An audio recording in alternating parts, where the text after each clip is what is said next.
Welcome to the Public Works Utilities Committee meeting of North Hudson, Wednesday, February 17th, 2021 at 5:30 p.m.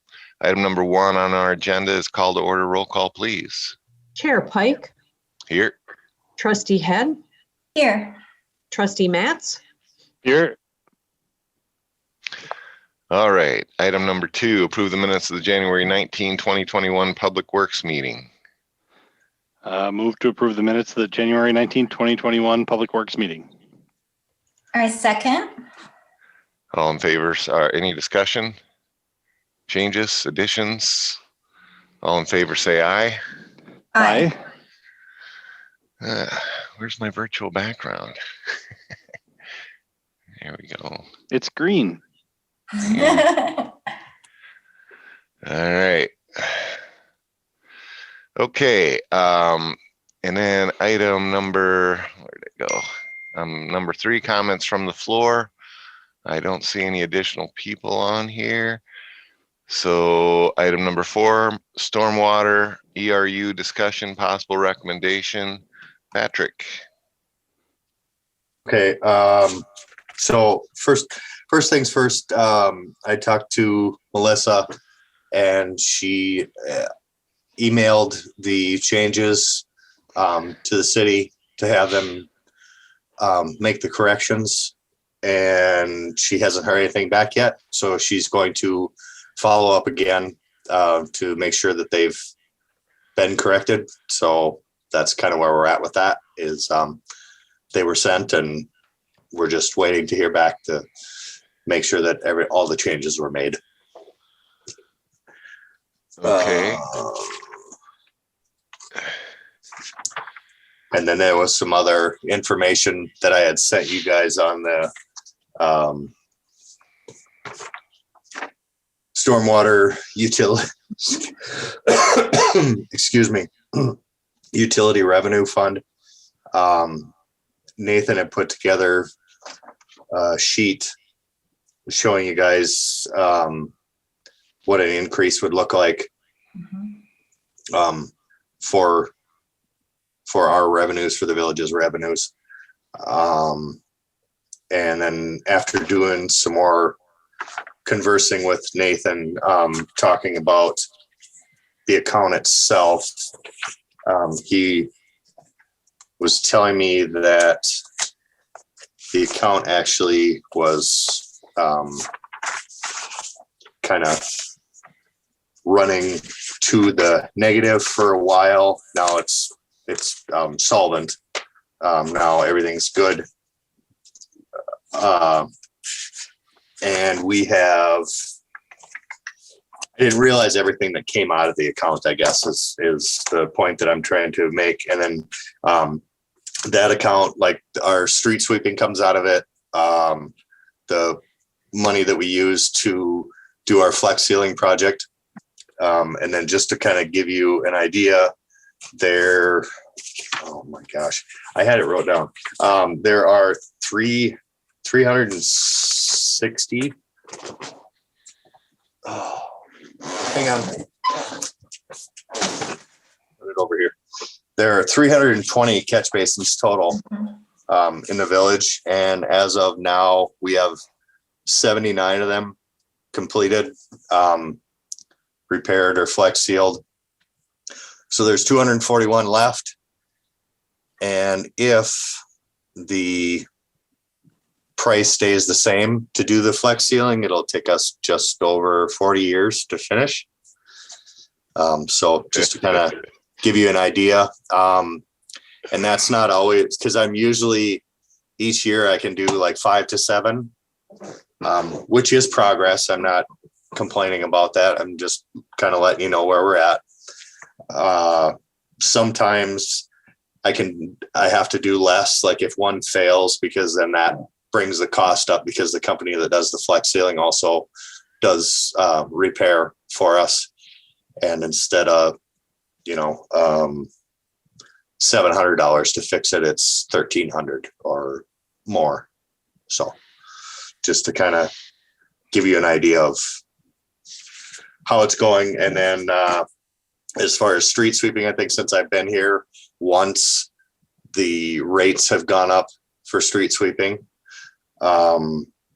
So if that were to go up again, then that would cut back on the amount of monies we'd have for catch basin repair as well. Okay, so as you saw probably in his email, Nathan mentioned that the last time there was an increase in our ERUs was over 10, it was like 10 years ago. Is that what I remember? There's never been an increase. Never been to this? No, it was the fund was added to the utility bills in 2011, and the Okay. fee started at $7 per ERU, and that's what it is today. Okay, so it hasn't been addressed. You know, we know that we want to try and get these basins done before 40 years. So we're basically going to say to the board, we want a $1 increase at this point in time, which you heard what Patrick said, those things are costing. So it's not going to increase getting them done a lot, but I think it at least gets us going a little closer. And it may be something that we have to address year by year, or maybe we just need to do something different in our budgeting process to make sure that there's more money here. I don't want to take it. It's hard to take it from any place else in the budget. We run pretty lean and mean, as you guys know.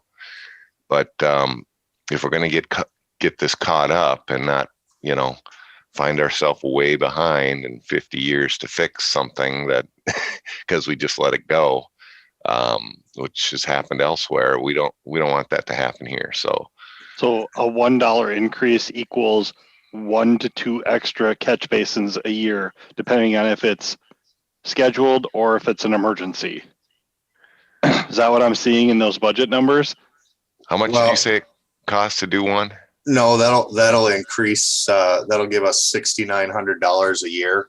Okay. So it's Okay. right now it's about $700 just a flex seal. That's with no repairs. So we can get like 10 extra done per year. Yep.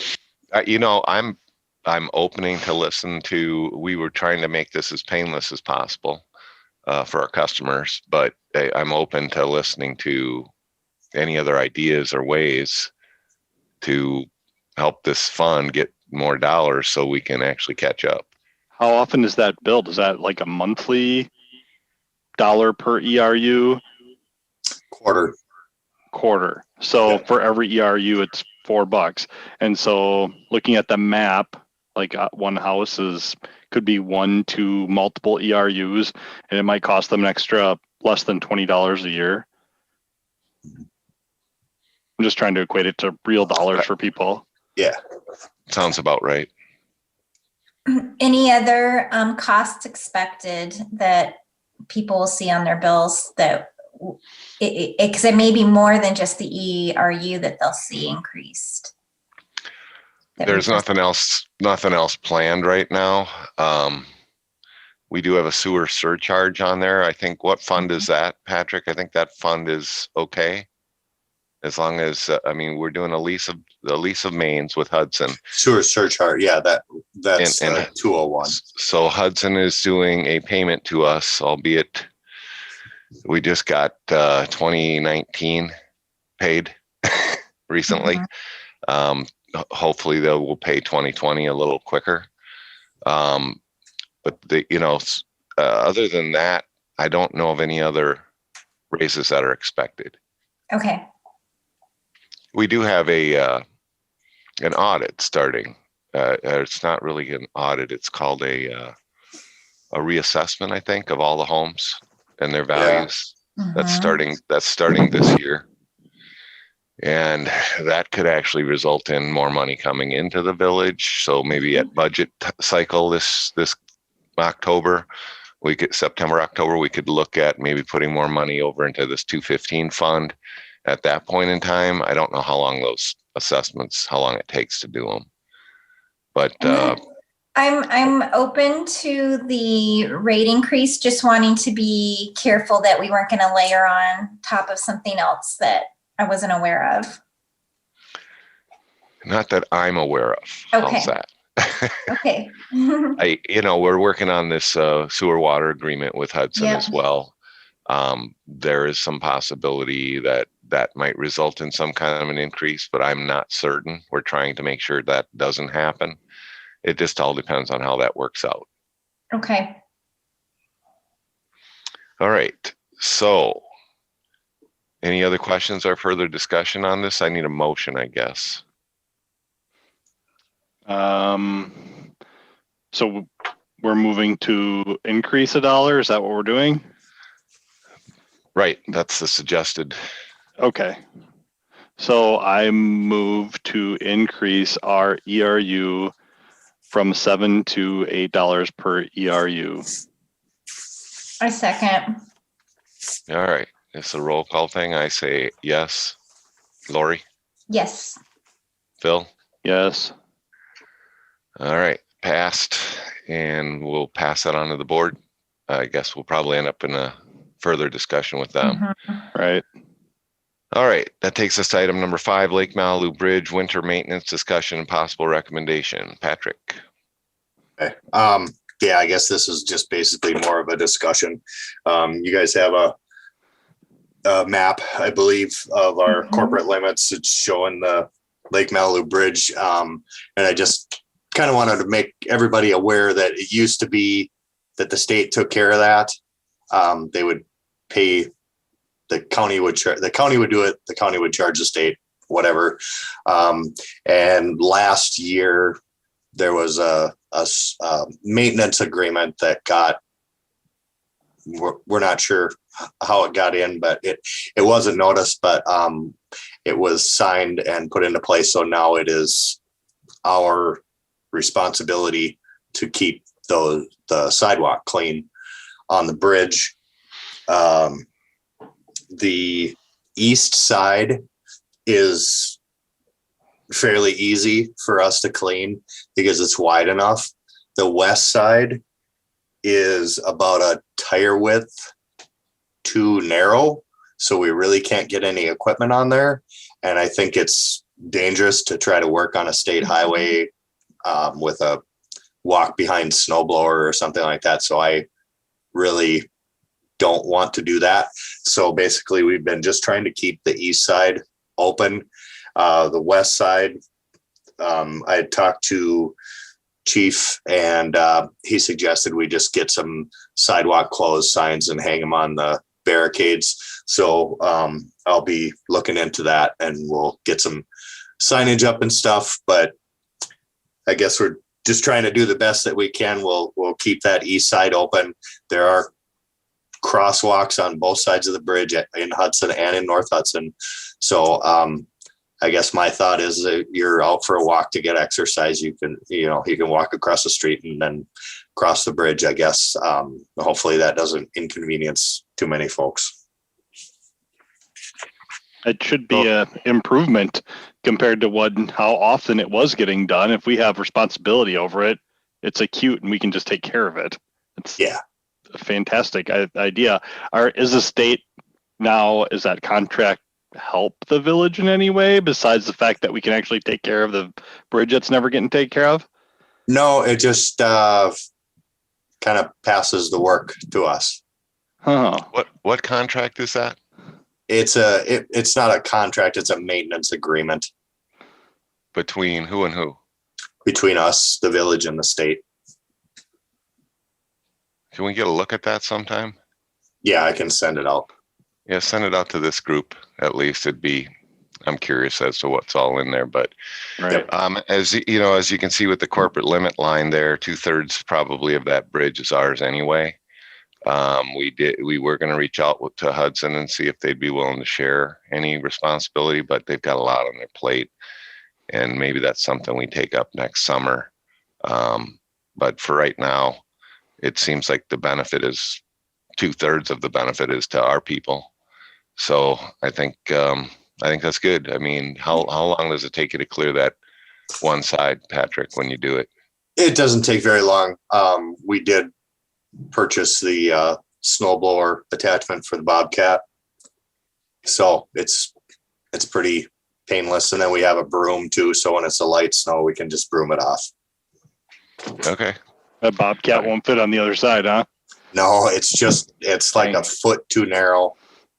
I wonder if when they're working on it, we can get that foot. Right? Kevin? Well, Okay. Tell them we need another foot. widen that curb on that side. yeah. Problem solved. Our luck, they'll shorten the other side. There you go. All right. Any other discussion about the Malibu Bridge winter maintenance? All right. On to item number 6, auto dialer and East Bank lift station discussion and possible recommendation. Patrick. So there are 3 proposals that I got for auto dialers. I know I brought this up quite a while ago, and it's been taking me a while to make a decision, and that is because I did not want to make the wrong decision. I did a lot of talking with Kevin and some folks at Cedar Corp, and they gave me a lot of guidance, and I've been talking constantly with the folks with these 3 companies, and Nathan had made me a little spreadsheet. I think that's in your packet as well. So it kind of gives you a breakdown. I also talked to Nathan. These auto dialers would be, or this auto dialer would be on a cellular plan. The other ones that we have in town at our other lift stations are landlines. So he did some figuring and said that, the cellular plan would save us money as well. So that's probably something we'd look at down the road, is to switch those other ones over to a cellular plan as well. I did reach out to TPC just because there's the B&M technical service. They have the Antics, and it seems like it's probably the Cadillac of them all. It's got kind of an interactive screen and stuff in the lift station, which I'm not exactly sure that we need to go that far right now, because I don't know. But in talking to TPC, the basic Sentinel equipment has 12 input and output ports on it. So for not a whole lot of money, we can add different things to it, and it won't increase that yearly fee as far as if I want to monitor something else, because right now it would be just basic pump fail, power failure, high level, low level, and maybe each one of those is a monitoring point. Yeah. Okay. All right. So you could do high, low temp. You could do I don't know, flooded, power, no power, like all that kind of stuff. Well, and we could do we could also monitor like pump run times. Yeah. And when they shut on, turn on, shut off, things like that, and which would help run times. We can watch that and say, okay, well, this pump's maybe it's starting to clog, or 10, 15 years down the road, well, okay, this pump's getting bad, or the impellers are getting bad, because we start seeing an increase, which now on a day-to-day basis, we check them manually anyway, but this would just give us another avenue to. Is that active monitoring, or is that just notification? So you just get a, hey, pump is on text, or is it something you can look up and say, hey, look, my thing is running. It's been running for 15 minutes. It's blah, blah, blah. Yes, I believe that we can get real-time data collection as well with this. Right now, it's going to be, as far as the alarms that I'm suggesting would be real-time. It would just make out a phone call like the ones that we have now. But as far as the other monitoring, yeah, that would be a real-time thing. Okay. Awesome. You are on mute, Brian. So are you saying this package comes with monitoring a lot of things right out of the box, or we have add-ons to purchase if we want to monitor more? It has the possibility to add on. So just expandable. Yep. Just to give you an example, I asked him, I said, what if we wanted to add pump run times to the unit that we're putting in right now? What if we wanted to do that? Say next week, we called him and said, okay, we want to put this in. He gave me a price that it would cost us $50 to upgrade to that, to have them come out and install whatever electronics they need to do that. So, Okay, so on this base package, you feel like you're getting enough monitoring right out of the box? yes, because it'll be the exact same monitoring that we have right now on the other lift stations. Okay, sounds good. Do any Alright. of the others have those add-ons included in their base price? Well, yes, the Antics, that is kind of that's a very premium package. And as you can see, the monthly charge is quite a bit higher, but that's because of, like I said, the unit itself is more interactive. I think it's probably got a screen and everything inside the control panel. And then that's all like real-time data. It's going to give us tons of data, which I wouldn't say no to, but I don't know that that's prudent right now, because we're not really used to that right now. And whatever could happen in the future too, I don't know that we want to get too far into things. Okay, I can tell you that Sentinel's got more ports than my backup generator for our data center at our bank. Yeah. Oh, I think we're doing okay. Oh, okay. okay. So you can vouch for the company, sort of? I mean, you've Well, used them. I can, no, not the company, but I can tell you it has a goodly amount of monitoring ports. Okay, Like, so if we wanted to monitor more stuff, there's plenty there. Yeah. You can only monitor Okay. so much. Okay. sure. And as far as Sentinel, I've called around to other communities in the area. That's kind of the trusty old unit. I mean, everybody, I shouldn't say everybody, but a majority of the people use those as a backup for their SCADA systems. Okay.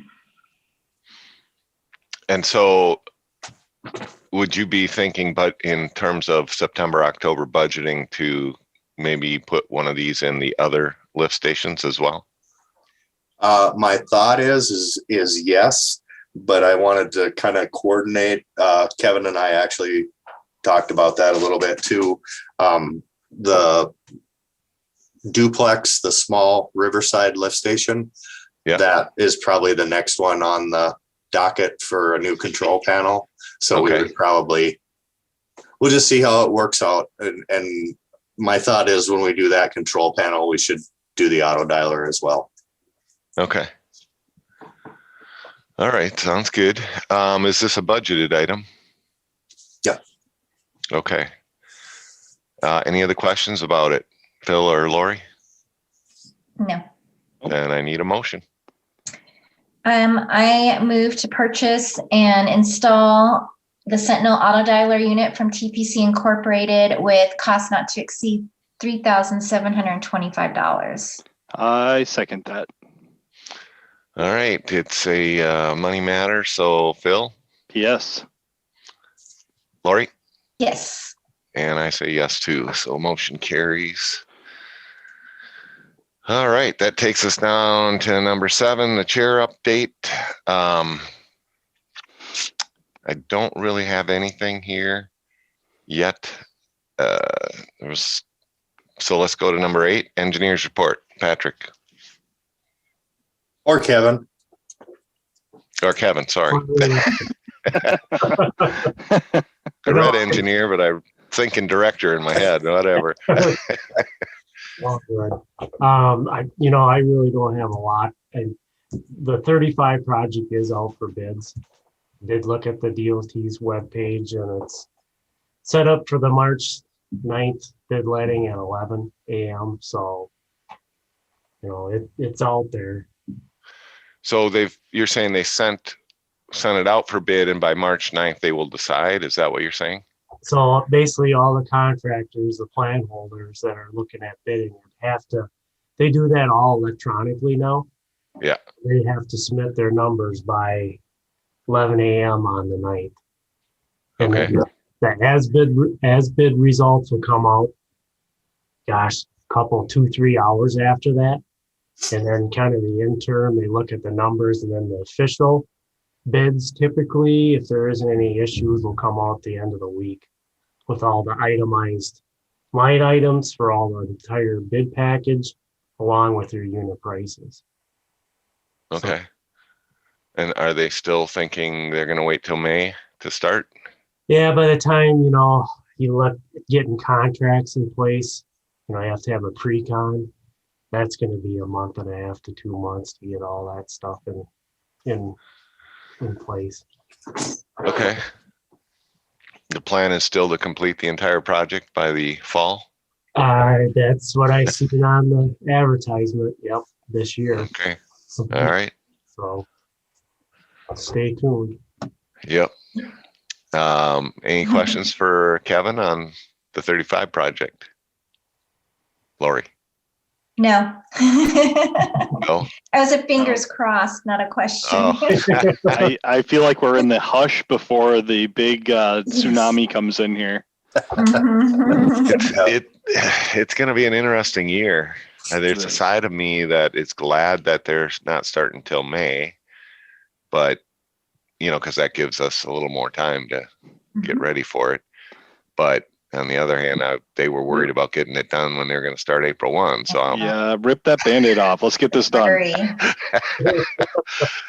All right. Okay. No other questions for Kevin? Kevin, you got anything else? Nope, that is it. That's it. All right. Short and sweet. That takes us to item number 9, director's report, project and reporting updates. Patrick. So first things first, our public works job posting was closed. So I'll start on that. I wanted to start on it earlier, but I haven't gotten that far. I do have the folder in my office. So I'll tear into that before the end of the week. And I would like to, as far as I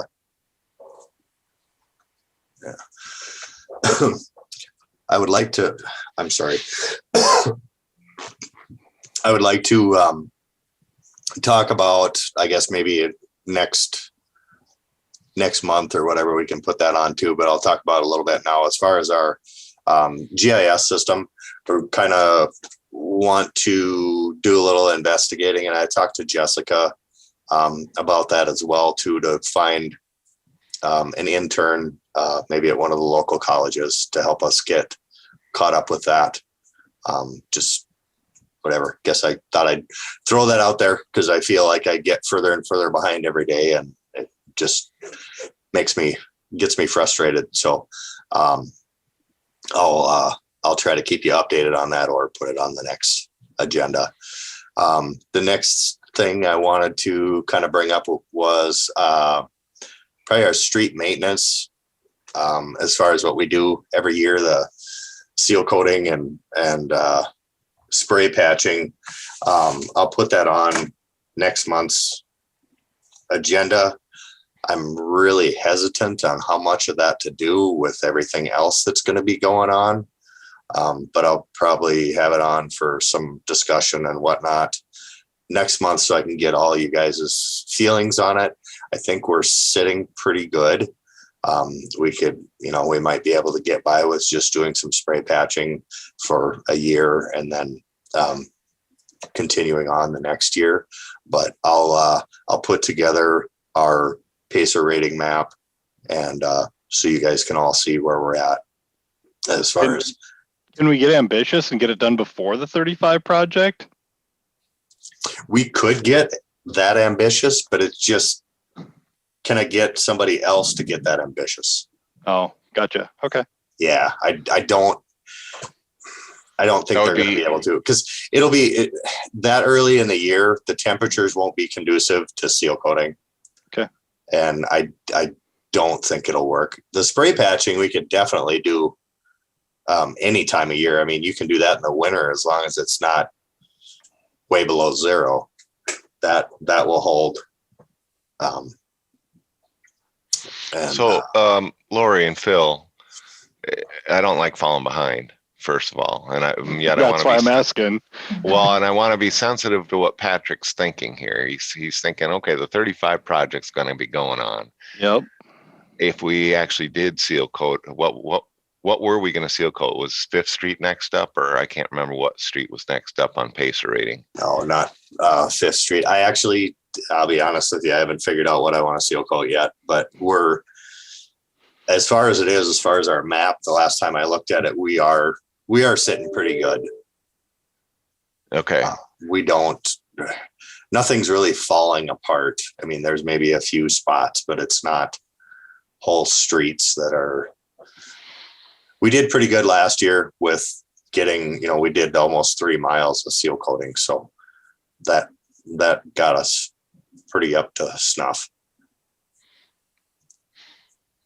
But anyway, like I said, we can discuss it next month. Yeah, let's bring it up again, because I want to stay ahead of the game. I would like to get ahead of the game. Could we have that map that shows like what still needs to be done too at the next meeting? I'll get you the Pacer map, and then that'll show you the ratings of each street. That'd be great. And then, so on the intern that he's talking about, just it's something I had a discussion with him about, and I was talking with a couple other village folks. We actually saw off of the University of River Falls website, I think it is, that they have a master's and a BS, or a major and a minor in GIS. So those students have to fulfill certain amount of hours to get these credits. And we're thinking, we start them at one end of the village and just start, marking all the things that need to be added to the GIS system. And so they're getting credit and they're getting experience, and it doesn't cost anything, or at least very little is what I was understanding off their website. So that's something I'm going to really be encouraging Patrick and Jess to pursue. I think that's an excellent idea, Brian. I love that idea. You have to do it during the terms, apparently. Whenever that classwork is needed, right? But they need a bunch of hours. So with the number of hours that they need, at least for the major in GIS, it would seem like we could get some good help, maybe a couple of interns if we're fortunate. So that's the plan.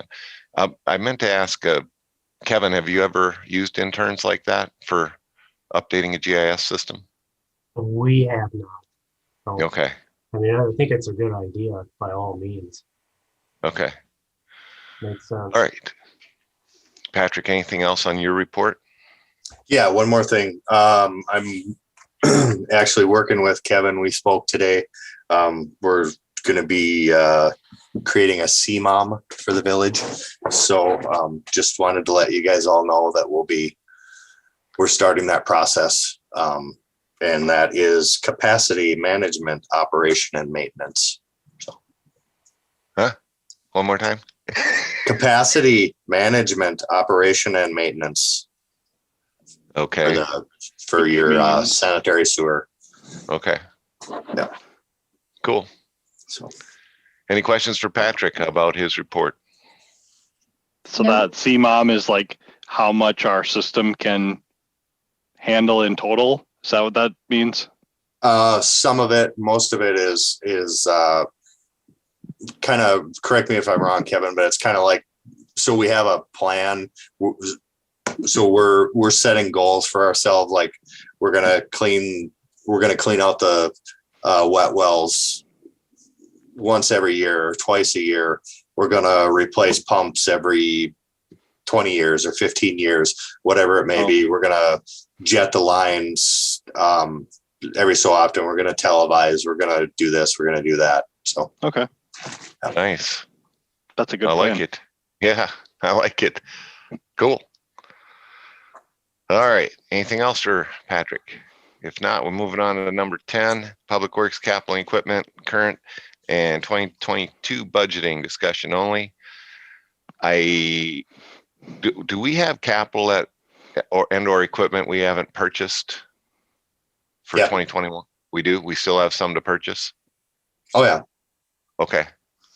Can you let us know next time what those items are and the plan around it? That's probably some of the stuff I might put on there too, because we have our Bobcat exchange that we should probably get done Yeah. soon. Yeah. And then a few other things. Okay, so you can bring that to the next meeting, at least put it in the director's report or put it on the agenda if you want. Yeah, I probably will put it on the agenda. You can get As far a as- narrower Bobcat. Yeah. You got to get Anyway. you got to get some narrower employees then. All right, as far as 2022 budgeting, Patrick mentioned already a couple things that we should be looking at for next year, like the auto dialers on the other ones. So those are things I think, Patrick's eventually going to come up with a sheet. It'd be nice to have that sheet as a running sheet, when we think of these things each meeting, that just, we can pop another thing on there. It's not like we'll get to be able to spend it all, but it'd be nice to have the list and keep the list growing. Patrick, that's just a thought. Yep.